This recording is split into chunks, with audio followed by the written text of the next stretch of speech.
ભરૂચ નગરપાલિકા રોજમદાર કર્મચારીનું ફરજ દરમિયાન મોત નીપજ્યું છે। ઘટનામાં વિપક્ષને સાથે રાખી મૃતકના પરિવારજનો પાલિકા કચેરી આર્થિક સહાયની માંગ કરી હતી। ભરૂચ નગરપાલિકા વોટર વર્ક્સના રોજમદાર કર્મચારી શંભુ વસાવા શહેરના સોનેરી મહેલ પાણીની ટાંકી ખાતે ફરજ પર હતા। જોકે તેમની તબિયત બગડતા તાત્કાલિક સારવાર અર્થે સિવિલ હોસ્પિટલ ખાતે ખસેડવામાં આવ્યા, જ્યાં તેઓને ફરજ પરના તબીબે મૃત જાહેર કર્યા હતા। શંભુ વસાવા છેલ્લા 25 વર્ષથી રોજમદાર તરીકે પાલિકામાં ફરજ બજાવતા હતા।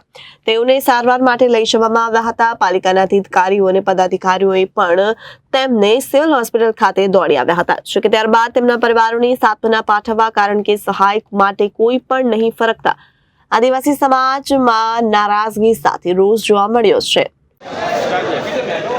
હું દીના શંભુભાઈ વસાવા, મારા ઘરવાળા છેલ્લા 25 વર્ષથી ભરૂચ નગરપાલિકામાં કામ કરે છે અને ચાલુ નોકરીએ ત્યાં એમનું મૃત્યુ પામેલ છે।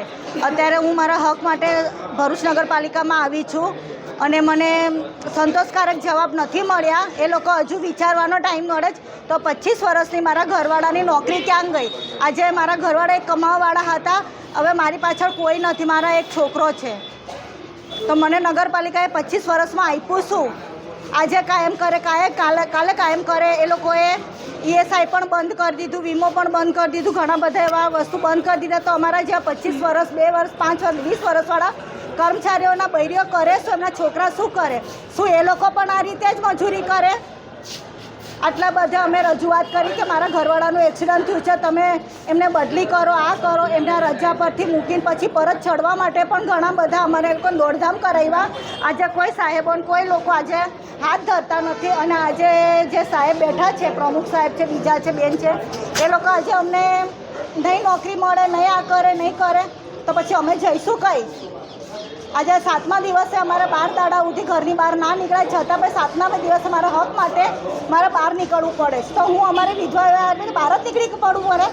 અને બીજું કે અમારા છોકરાઓનું શું? 25 વર્ષની નોકરીનું એમનું શું? 25 વર્ષમાં એ લોકોએ કાયમના કર્યા કોને? 25 વર્ષમાં એમને કર્યું શું નગરપાલિકા? ખાલી મજૂરોને કામ જ પેલા ગધડાની જેમ કામ જ કરાવડાવ્યા કર્યું। આજે મારો છોકરો છે, એને તો નોકરી મળવી જોઈએ કે નહીં? અમને કંઈ આર્થિક સહાય મળવી જોઈએ કે નહીં? અમને કશું મળ્યું નથી અને મારું તો એટલી જ અરજ છે તમને લોકોને કે અમને ન્યાય મળે, મારા છોકરા નોકરી મળે। અને બીજું કે આ 25 વર્ષનું આજે મારું છે, ઘણા બધા છે।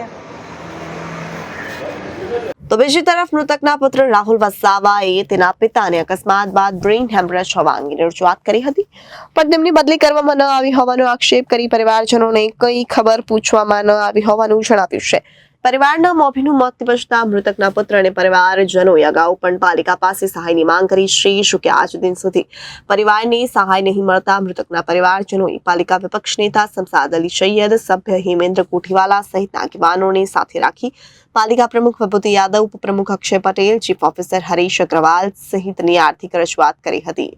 ભરૂચ નગરપાલિકા ખાતે વોટર વિભાગમાં છેલ્લા 25 વર્ષથી ફરજ બજાવતા એવા સ્વર્ગીય શંભુભાઈ વસાવા, જેમનું મૃત્યુ તારીખ 21ના રોજ, મંગળવારના રોજ સોનેરી મહેલ પાણી ટાંકીમાં, જે પોતે નોકરી પર હતા અને ત્યાં ફરજ બજાવતા હતા, ફરજ દરમિયાન તેમનું મૃત્યુ થયું હતું। આજે શંભુભાઈનું પરિવાર નગરપાલિકા ખાતે પોતાની રજૂઆત લઈને આવ્યું હતું। નગરપાલિકાના વિપક્ષ તરીકે અમે તમામ સભ્યોએ એમની સાથે રાખીને નગરપાલિકાના ચીફ ઓફિસર અને પ્રમુખશ્રી તેમજ પક્ષના નેતાને રજૂઆત કરેલી છે કે શંભુભાઈ છેલ્લા 25 વર્ષથી અહીંયા ફરજ બજાવતા હતા ભરૂચ નગરપાલિકામાં રોજમદાર કર્મચારી તરીકે। એટલે નગરપાલિકાનો એક પરિવારનો હિસ્સો હતો એ, એટલે એમના પરિવારની માંગ છે કે તેમના પરિવારના એક સભ્યને નોકરી પર રાખવામાં આવે ભરૂચ નગરપાલિકામાં, તેમજ આર્થિક સહાય કરવામાં આવે। આજે નગરપાલિકાના અંદર ચીફ ઓફિસર, પ્રમુખ તેમજ પક્ષના નેતાને રજૂઆત કરેલી છે કે નગરપાલિકા તાત્કાલિક ધોરણે આર્થિક સહાય એમને પૂરી પાડે અને એમના પરિવારના, એમના દીકરાને નગરપાલિકા ખાતે નોકરી પર રાખવામાં આવે। કાયમી જે રીતે જે નગરપાલિકામાં કાયમી કર્મચારીઓ છે તેમને જે રીતે જે લાભ મળે છે એ લાભ રોજમદાર કર્મચારીને નથી મળતો।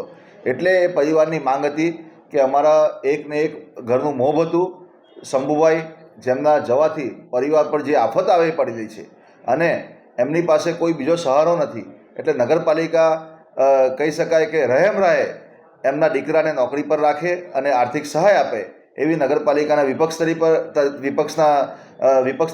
તરીકે પણ અમારી નગરપાલિકા ખાતે માંગ છે અને આ માંગ સંતોષવામાં વહેલામાં વહેલી સંતોષવામાં આવે એવી અમે આજે રજૂઆત કરેલી છે. જો આ નગરપાલિકા એને સ્વીકારે નહીં તો આગળ પછી અમારે કાયદાકીય રીતે પણ જવું પડશે. Bureau report Janadesh news Bharuch.